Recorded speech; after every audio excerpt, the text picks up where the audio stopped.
Hello दोस्तों, welcome back to the channel study with Priyanshi. आज हम वीकली करंट अफेयर देखने वाले हैं, उसके टॉप 20 क्वेश्चंस। तो चलिए वीडियो को शुरू करते हैं। आज का हमारा पहला क्वेश्चन है, केंद्रीय मंत्री शिवराज सिंह चौहान ने जुलाई 2026 में विकसित भारत गारंटी फॉर रोजगार एंड आजीविका मिशन ग्रामीण यानी वीजी ग्राम जी योजना का राष्ट्रव्यापी शुभारंभ किस राज्य से किया है? तो आपके ऑप्शन है मध्य प्रदेश, आंध्र प्रदेश, उत्तर प्रदेश या केरल। तो इसका सही आंसर हो जाएगा आंध्र प्रदेश। शिवराज सिंह चौहान जी के द्वारा आंध्र प्रदेश के मुख्यमंत्री एन चंद्रबाबू नायडू जी के साथ मिलकर इसे लॉन्च किया गया है। चंद्रबाबू नायडू इनके साथ मिलकर इसे लॉन्च किया गया है। यह आंध्र प्रदेश के तिरुपति जिले के मुक्कावालीपल्ली गांव से शुरू किया गया है। कौन सा गांव है? तो मुक्कावालीपल्ली गांव, यहां से इसका शुभारंभ किया गया है। ठीक है, तो हमारा नेक्स्ट क्वेश्चन है, जुलाई 2026 में किस राष्ट्रीय फ्लैगशिप सिंचाई योजना ने सफलतापूर्वक अपने 10 वर्ष पूरे कर लिए हैं? तो आपके ऑप्शन है प्रधानमंत्री कृषि सिंचाई योजना, अटल भूजल योजना, जल जीवन मिशन या लास्ट ऑप्शन है प्रधानमंत्री किसान योजना। तो इस क्वेश्चन का सही आंसर हो जाएगा ऑप्शन ए, प्रधानमंत्री कृषि सिंचाई योजना। तो चलिए नेक्स्ट क्वेश्चन देख लेते हैं। हाल ही में राष्ट्रीय जैव विविधता प्राधिकरण ने किस राज्य के बोरीजुली स्थल को जैव विविधता विरासत स्थल घोषित किया है? तो राष्ट्रीय जैव विविधता प्राधिकरण ने किस राज्य के बोरीजुली स्थल को जैव विविधता विरासत स्थल घोषित किया है? तो आपके ऑप्शन है उड़ीसा, गुजरात, केरल या असम। तो आपका सही आंसर हो जाएगा असम, ऑप्शन डी असम। यह सोनितपुर जिले में स्थित है। ये जो बोरीजुली स्थल है, यह कहाँ स्थित है? तो असम के सोनितपुर जिले में स्थित है, सोनितपुर जिला। और इसी के साथ ही असम में 3 स्थल हो गए हैं, 3 जैव विविधता विरासत स्थल हो चुके हैं। जैव विविधता विरासत स्थल। ठीक है, तो अब देखते हैं हम अपना नेक्स्ट क्वेश्चन। नेक्स्ट क्वेश्चन है, केंद्रीय गृह मंत्रालय द्वारा हाल ही में प्रवासी भारतीय नागरिकों के लिए दस्तावेजों को आसान बनाने के उद्देश्य से किस डिजिटल कार्ड पहल की शुरुआत की गई है? तो आपके ऑप्शन है digital OCI, OCI plus, E overseas citizen of India और लास्ट ऑप्शन है ग्लोबल इंडिया कार्ड। तो इसका सही आंसर हो जाएगा option C, E overseas citizen of India. तो चलते हैं अपने नेक्स्ट क्वेश्चन में। भारतीय नौसेना ने जुलाई 2026 में दुनिया के सबसे बड़े बहुराष्ट्रीय समुद्री युद्ध अभ्यास रिमपैक्स 2026 में भाग लिया था। तो इसका आयोजन कहाँ किया गया? आपसे क्वेश्चन में पूछ रहा है, ये रिमपैक्स जो 2026 में युद्ध अभ्यास हुआ है, इसका आयोजन कहाँ हुआ है? तो आपके ऑप्शन है विशाखापट्टनम भारत, हवाई अमेरिका, सिडनी ऑस्ट्रेलिया या टोक्यो जापान। तो इसका सही आंसर हो जाएगा ऑप्शन बी, हवाई, संयुक्त राज्य अमेरिका में इसका आयोजन किया गया है। नेक्स्ट क्वेश्चन है, हाल ही में किस संस्था या मंत्रालय ने भारत में आयुर्वेद को वैश्विक स्तर पर बढ़ावा देने के लिए strategic road map for making Ayurveda global report जारी की है? तो आपके ऑप्शन है आयुष मंत्रालय, नीति आयोग, स्वास्थ्य मंत्रालय या लास्ट ऑप्शन है ICMR। तो इसका सही आंसर हो जाएगा ऑप्शन बी, नीति आयोग। नीति आयोग के द्वारा इस रिपोर्ट को जारी किया गया है। फिर हमारा नेक्स्ट क्वेश्चन है, हाल ही में किस राज्य में मानसून के अत्यधिक सक्रिय होने के कारण मौसम विभाग ने जूनागढ़ और उसके आसपास के क्षेत्रों के लिए एक्सपेंशनल हैवी रेनफॉल का रेड अलर्ट जारी किया है? तो आपके ऑप्शन है महाराष्ट्र, गुजरात, तमिलनाडु या राजस्थान। तो इस क्वेश्चन का सही आंसर हो जाएगा option B, Gujarat.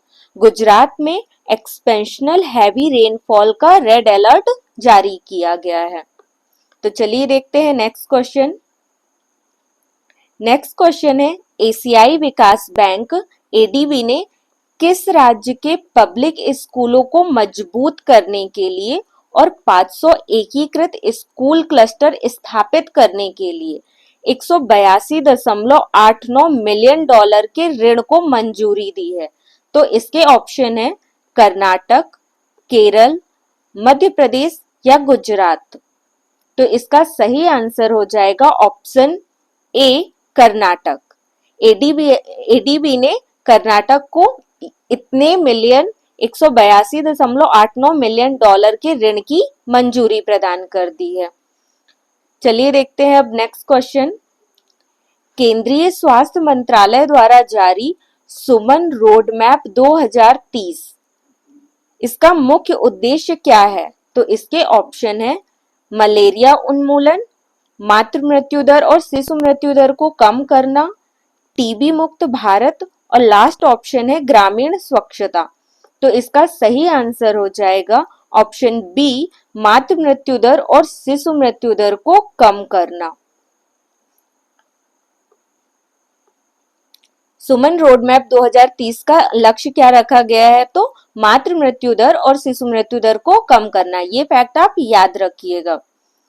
Next question है हमारा, हाल ही में 1 जुलाई 2026 को वस्तु और सेवा कर यानी जीएसटी ने लागू होने के कितने वर्ष पूरे कर लिए? आपसे इसमें पूछा जा रहा है कि जीएसटी ने अभी कितने वर्ष अपने लागू होने के पूरे कर लिए हैं। तो आपके ऑप्शन है, ऑप्शन ए है 5 वर्ष, 7 वर्ष, 9 वर्ष या फिर 10 वर्ष। तो इसका सही आंसर हो जाएगा ऑप्शन सी, 9 वर्ष।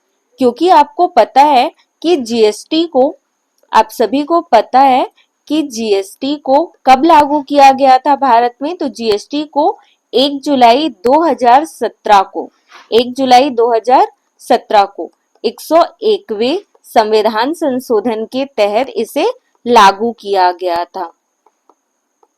101वें संविधान संशोधन के तहत लागू किया गया था। ठीक है, तो इसका सही आंसर हो जाएगा क्या? ऑप्शन सी, 9 वर्ष कंप्लीट हो गए हैं। तो चलिए देखते हैं नेक्स्ट क्वेश्चन। नागरिक उड्डयन मंत्रालय ने भारत के पहले उपग्रह निर्देशित लैंडिंग प्रक्रिया को किस हेलीपोर्ट के लिए मंजूरी दी है? तो इसके ऑप्शन है Indore heliport, Amravati heliport, Noida heliport या मुंबई हेलीपोर्ट। तो इसका सही आंसर हो जाएगा ऑप्शन बी, अमरावती हेलीपोर्ट। ठीक है, तो चलिए देखते हैं अब इसका नेक्स्ट क्वेश्चन क्या है। हमारा नेक्स्ट क्वेश्चन है, हाल ही में भारतीय सेना की दक्षिणी कमान का प्रमुख किसे नियुक्त किया गया? इस क्वेश्चन में पूछ रहा है कि भारतीय सेना की दक्षिणी कमान का प्रमुख किसे नियुक्त किया गया है? तो ऑप्शन है उपेंद्र कुमार, राजेश सिंह, राजेश पुष्कर या फिर धीरज सेठ। ऐसे ऑप्शन ही एग्जाम में पूछे जाते हैं जिसमें आप कंफ्यूज हो जाते हो। तो इसका सही आंसर है ऑप्शन सी, राजेश पुष्कर। आपको ध्यान रखना है कि भारतीय सेना के दक्षिणी कमान का प्रमुख किसे नियुक्त किया गया है? तो राजेश पुष्कर को। तो हमारा नेक्स्ट क्वेश्चन है, हाल ही में अंतरराष्ट्रीय प्लास्टिक बैग मुक्त दिवस कब मनाया गया है? दिवस से भी क्वेश्चन एग्जाम में पूछे जाते हैं, तो इसमें कौन सा दिवस पूछा जा रहा है? अंतरराष्ट्रीय प्लास्टिक बैग मुक्त दिवस। आपके ऑप्शन है 1 जुलाई, 2 जुलाई, 3 जुलाई या 4 जुलाई? तो इसका सही आंसर हो जाएगा ऑप्शन सी 3 जुलाई। 3 जुलाई को अंतरराष्ट्रीय प्लास्टिक बैग मुक्त दिवस मनाया गया है। फिर हमारा नेक्स्ट क्वेश्चन है, हाल ही में गंभीर रूप से सूखने के कारण चर्चा में रही मालप्रभा नदी, ये मुख्य रूप से किस राज्य में बहती है? मुख्य रूप से किस राज्य में बहती है ये आपसे पूछा जा रहा है। तो इसके ऑप्शन है, option A Kerala, option B Karnataka, option C Gujarat या ऑप्शन डी उड़ीसा। तो इसका सही आंसर हो जाएगा ऑप्शन बी कर्नाटक। कर्नाटक में ये मालप्रभा नदी प्रमुख रूप से बहती है और ये नदी कृष्णा नदी की सहायक नदी है। ये फैक्ट आप याद रखिएगा, ये मालप्रभा नदी जो है ये कृष्णा नदी की सहायक नदी है, सहायक नदी है। फिर नेक्स्ट क्वेश्चन है हमारा, भारत के 97 ग्रैंड मास्टर कौन बन गए हैं? तो इसके ऑप्शन है हर्षवर्धन जीवी, अथनवाज, अभिषेक घोष या इनमें से कोई नहीं। तो इसका सही आंसर हो जाएगा ऑप्शन ए हर्षवर्धन जीवी। भारत के 97 ग्रैंड मास्टर कौन बन गए हैं? तो हर्षवर्धन जीवी। नेक्स्ट क्वेश्चन है हमारा, 29वां राष्ट्रीय ई गवर्नेंस सम्मेलन, ये सबसे इंपॉर्टेंट क्वेश्चन हो जाता है। राष्ट्रीय ई गवर्नेंस सम्मेलन कहाँ आयोजित किया गया? आपसे स्थान पूछा जा रहा है। तो आपके ऑप्शन है जयपुर, भोपाल, मुंबई या दिल्ली। तो इसका सही आंसर हो जाएगा ऑप्शन ए जयपुर। 29वां राष्ट्रीय ई गवर्नेंस सम्मेलन कहाँ आयोजित किया गया है? तो ऑप्शन ए सही आंसर है आपका, जयपुर में आयोजित किया गया है। नेक्स्ट क्वेश्चन है, किस देश के प्रधानमंत्री अलेक्जेंडर मोंटेनू ने अपने पद से इस्तीफा दिया है? तो आपके ऑप्शन है मोरक्को, मोल्डोवा, पेरू या ब्राजील। तो ये जो प्रधानमंत्री है अलेक्जेंडर मोंटेनू, इन्होंने अपने पद से इस्तीफा दिया है। ये ऑप्शन बी सही है, मोल्डोवा के प्रधानमंत्री थे जिन्होंने अभी इस्तीफा दे दिया है। तो नेक्स्ट क्वेश्चन देख लेते हैं हम अपना, भारतीय यूपीआई को अपनाने वाला 10वां देश कौन सा बना है? आपके ऑप्शन है, option A Greece, Norway, Peru या इनमें से कोई नहीं। तो इसका सही आंसर हो जाएगा ऑप्शन ए ग्रीस। अभी वर्तमान में ग्रीस ने भारतीय यूपीआई को अपना लिया है। तो ऐसा बनने वाला ग्रीस कौन सा 10वां देश बन गया है। फिर चलते हैं अपने नेक्स्ट क्वेश्चन में। नेक्स्ट क्वेश्चन है, चीफ ऑफ स्टाफ कमेटी के अध्यक्ष के एकीकृत रक्षा स्टाफ के प्रमुख के रूप में किसे नियुक्त किया गया है?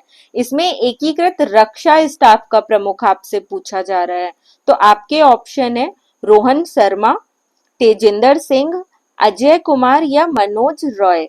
तो इसका सही आंसर हो जाएगा ऑप्शन बी तेजिंदर सिंह। इसका सही आंसर क्या हो जाएगा? Option B Tejinder Singh.